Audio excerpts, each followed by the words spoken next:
My name is Amy Snyder, and I'm 27 years old. I reside with my father and mother. Our family has always stuck together as a trio since my early years. Growing up, I've always admired my dad. He's the epitome of hard work, running his own bustling business. Though his schedule keeps him away from home most of the time, whenever he finds a moment, he dedicates it to me. On his off days, he prioritizes spending time with me, proving himself to be an exceptional father. My mom, however, paints a different picture. As far back as I can recall, she has never been employed. While she tends to household matters, she's never lent support to my dad's business or pursued a career outside our home. Despite our comfortable lifestyle, with my mom often seen socializing and attending events, her lack of involvement in my life has left me feeling somewhat neglected. There were moments of profound loneliness, but my dad's unwavering presence always filled that void. He understood the indifference my mom held towards me and made it his mission to ensure I never felt neglected or alone. As I grew older, my mother's tendency to break promises became apparent. While my dad's commitments were steadfast, my mother's casual approach to promises left me disillusioned. I learned not to hold her pledges in high regard. Conversely, my dad's reliability and trustworthiness garnered my admiration. I even entertained thoughts of joining his company after graduating from university. Being the only child, I saw it as a way to honor my father's legacy and continue his work. Upon reaching my 20s, my father began imparting invaluable wisdom during our outings for drinks. Meanwhile, my mother's involvement in my life remained superficial. The only time she interjected was during my sophomore year of college when I expressed my desire to join my father's company. "Dad, I want to work at your company after graduation.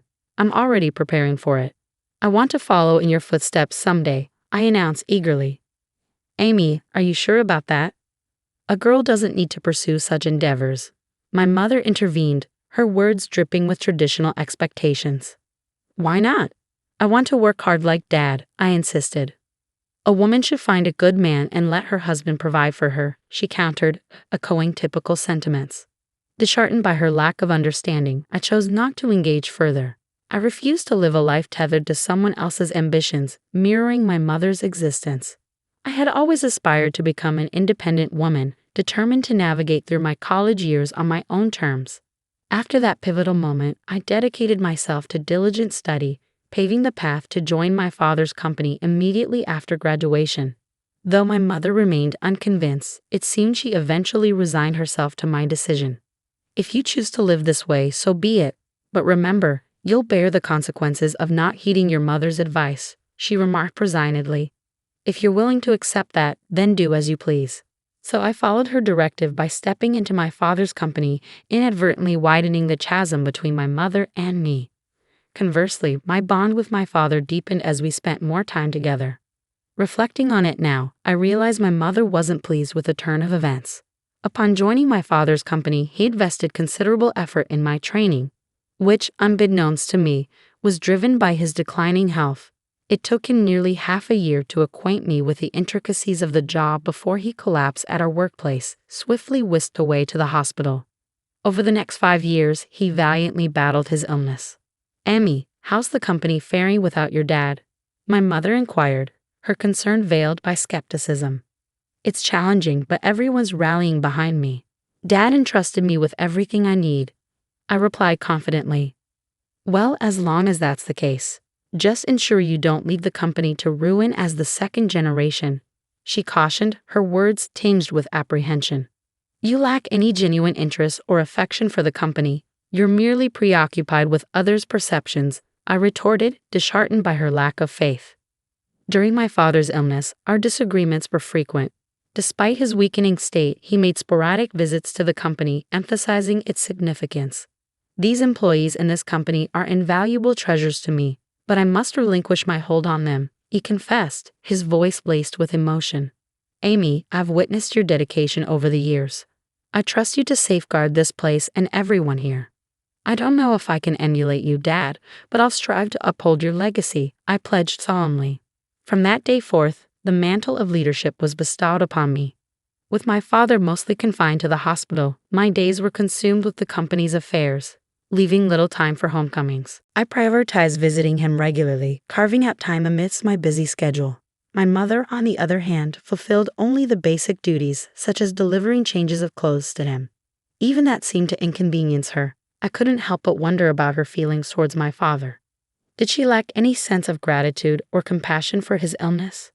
The thought left me feeling sorry for him, recalling the sacrifices he made for me during my childhood, a time when my mother's affection remained elusive. Despite my exhaustion, I made a concerted effort to visit him as often as possible, a routine that persisted for about a year until he peacefully passed away in his sleep. Amidst the whirlwind of tasks that followed, I barely had a moment to grieve.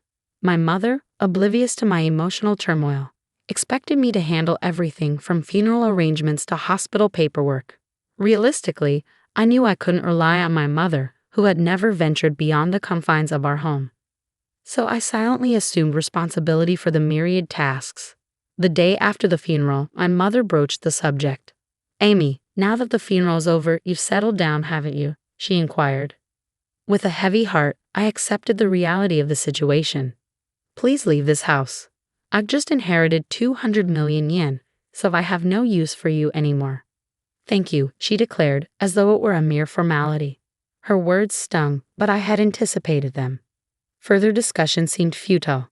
Did she truly believe that wealth could replace familial bonds and absolve her of responsibility? With a multitude of questions swirling in my mind, I made the decision to depart. The next day, I arranged for the sale of all belongings associated with me, leaving my mother utterly surprised at the speed of my departure. I had meticulously planned my departure, but I harbored a secret from my mother. Despite her claim of inheriting 200 million yen, my father had entrusted all financial matters to me, designating me as the sole inheritor. Not a single yen remained for my mother, a decision my father made adamantly while he was still in good health. "Your mother lacks the understanding of money management or prudent spending. I want you to provide her with monthly household expenses," he instructed me. "If she receives a lump sum, she's likely to squander it immediately. If she protests, refuse to give her a penny." Though my father's last words were spoken in jest, he handed me an SD card containing a video message addressed to my mother. While I never envisioned showing it to her, recent events suggested its necessity might arise sooner than later. After my departure, I anticipated my mother would reach out to me, but her summons came sooner than expected. "Come home immediately," she demanded over the phone. "I'm working, Mom. What's the matter?" I replied, feeling a pang of annoyance. "I just need to talk to you." "Please come quickly," she insisted. With a sigh, I reluctantly headed back to our family home, clutching the SD card in my hand. As soon as my mother laid eyes on me, she launched into accusations.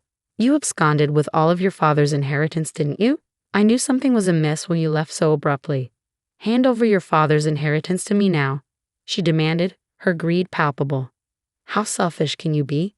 You can't even fulfill your duties as a mother," I retorted, my frustration simmering. In response, I silently extended the SD card to her. Confused, she inspected it. "What's this?" she queried. "I suppose you don't even know how to watch this," I remarked, masking my disappointment. I retrieved my laptop, inserted the SD card, and played the video. On the screen, my father appeared, as vibrant as I remembered him. I couldn't help but wonder how my mother would react to this video letter. Silently, I exited the room, leaving her to watch it alone. I had never witnessed my mother defy my father before, but now, in the wake of his passing, would his words resonate with her? Upon returning to the room, I found my mother in tears, her emotions laid bare. I was taken aback, my mother, shedding tears over a video of my late father. I was intrigued by the contents of the video letter he had left for her, but hesitated to watch it myself. Consequently, I remained clueless about the cause of her tears. "Mom, are you okay?" I inquired, concern lacing my voice. "Yes, I'll be fine. For now, I understand. I'll adhere to your father's wishes and entrust everything to you from now on. Please, go home for today. Call me once you've had time to gather yourself," she replied, her tone subdued. Sensing her desire for privacy, I left promptly, pondering over how my father had managed to silence my mother. Questions swirled in my mind as I made my way home. Nearly a month passed without any communication from my mother, prompting concern to gnaw at me. During my lunch break, I decided to pay a visit to my parents' house, hoping to check on her. However, she wasn't home. That evening, I returned once more, relieved to find the lights on. Sorry for dropping in unexpectedly. I came by this afternoon, but you weren't home, so I grew concerned. I explained upon seeing her. I'm sorry, I was out for my part-time job during the day, my mother explained upon my return. A part-time job?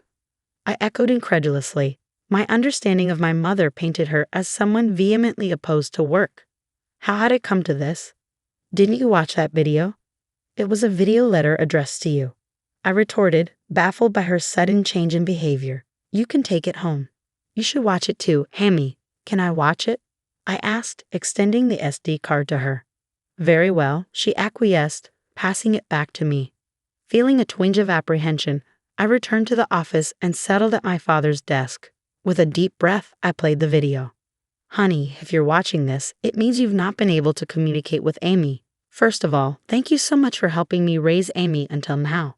Without you, I don't think I could have managed the company while bringing up Amy. My father's voice resonated through the room. As his words continued, a sense of unease crept over me.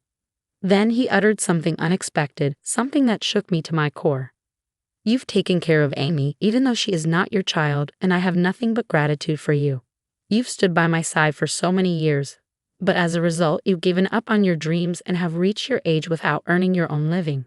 For that, I take responsibility because I have allowed you to live a life of luxury. I'm sure you'll be in trouble when I'm gone. I'm not my mother's child, I blurted out, the realization hitting me like a ton of bricks. But then it clicked. Despite the lack of overt affection, she had cared for me every day, doing the bare minimum for a child who wasn't her own.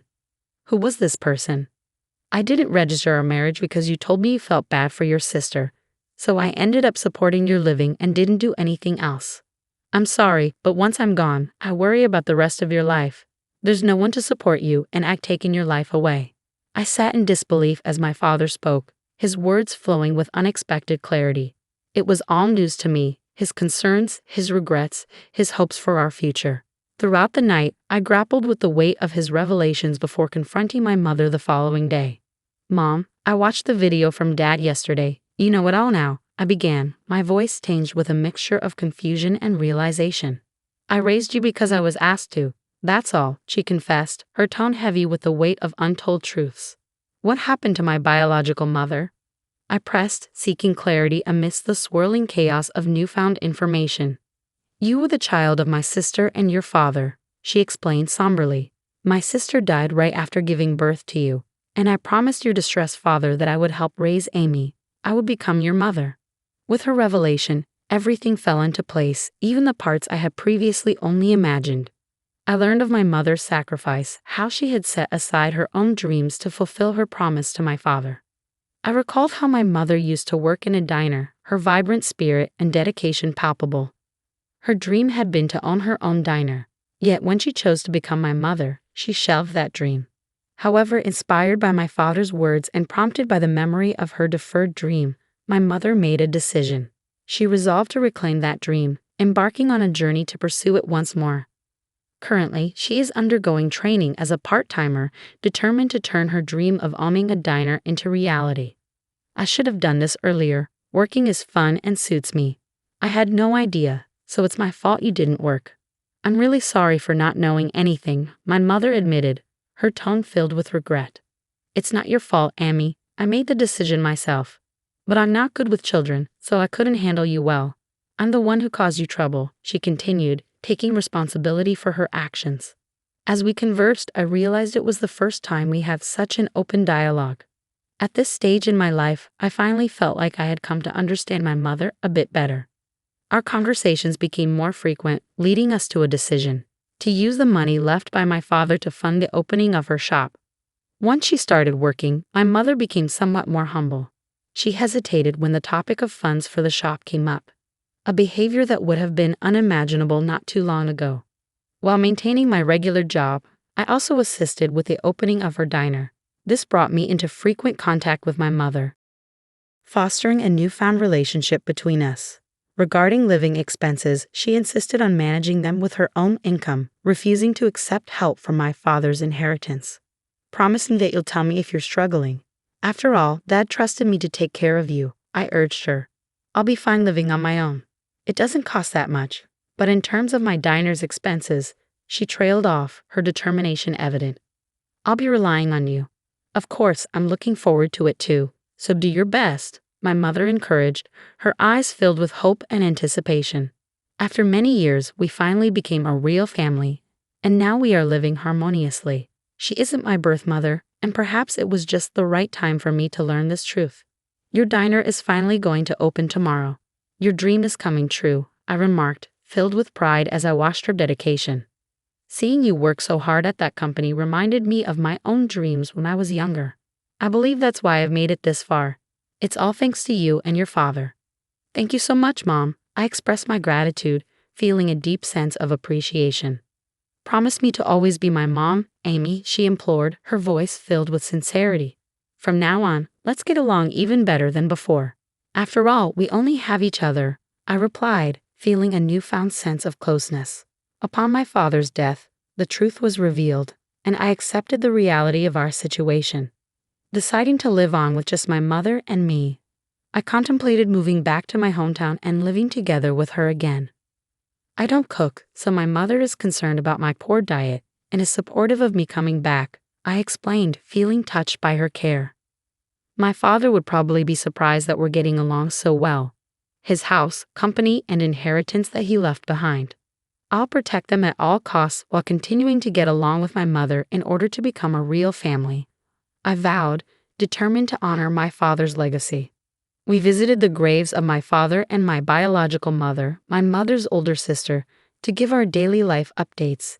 After going through the process of adoption, I finally became registered as my mother's daughter, forging a bond that transcended bloodlines.